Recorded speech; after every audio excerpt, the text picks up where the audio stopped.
Iga, nahanap niyo ba ang summer destination ngayon tag-init na? Maraming beach at waterfalls sa norte ang patok na pasyalan. May mga nakabook na ngang turista sa Saud Beach sa Pagudpud, Ilocos Norte. Iba't ibang water activities sa maaaring ma-enjoy roon gaya ng pagsakay sa speedboat at banana boat. Basisilain din ang mga wind turbine sa gilid ng dagat. Nakistambay naman dyan ang Municipal Disaster Risk Reduction and Management Office. May choice din na talon. Yan ang Tanap Avis Falls sa bayan naman ng Burgos. Picture perfect ang nakakamanghang rock formation doon na dinadaluyan ng crystal clear na tubig.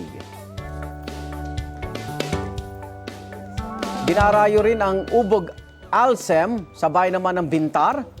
Malinis at kulay asul ang tubig sa ilog. Ang ilan sa mga bumibisita naglalaro sa malalaking bato at meron ding nagdadive sa ilog.